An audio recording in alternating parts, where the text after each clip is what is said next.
As we discussed earlier in the show, one of the biggest topics of conversation at this year's American Farm Bureau Convention was the Farm Bill. Last year, Congress extended the previous bill for a year, and now we're less than 8 months away from that extended bill expiring again. During the convention, a panel of experts voiced their opinions on the prospects of getting a new Farm Bill passed this year. John Newton, chief economist for the Senate Ag Committee, was optimistic a bill would get bipartisan support, even in an election year. You know, if we come to agreement, a bipartisan agreement with Democrats and Republicans, there's wins in there for rural America and urban America that each party can go back to their base on election day and say, hey, we delivered a farm bill, a bipartisan farm bill.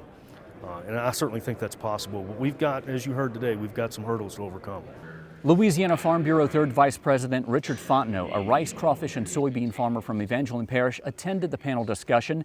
He said farmers back home are most concerned about seeing a strong producer safety net, especially coming off of a hot, dry year where crop insurance often failed to adequately cover losses.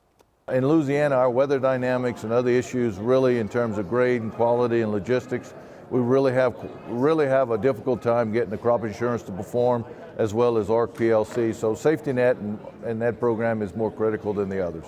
U.S. Secretary of Agriculture Tom Vilsack also chimed in about the Farm Bill. He spoke to those attending the American Farm Bureau Convention during the closing general session, where he recognized the need for a new Farm Bill and a strong producer safety net.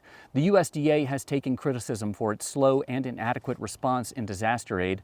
Vilsack said his administration is working to address the issues and says it highlights the importance of getting a Farm Bill passed this year. I think it's important and a sacred responsibility on our part to ensure that we conserve the opportunity to continue to farm, notwithstanding the fact that farmers, ranchers, and producers across the country are often faced with disasters. We know that we've seen a marked increase in the intensity of those disasters.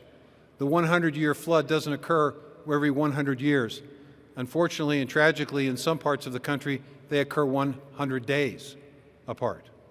And so it's important for us to continue to focus on risk management, on crop insurance, to ensure that we, in fact, can provide the assistance and help. Vilsack also announced that USDA is investing $207 million into renewable energy and fertilizer production projects in 42 states. That money comes from the Inflation Reduction Act.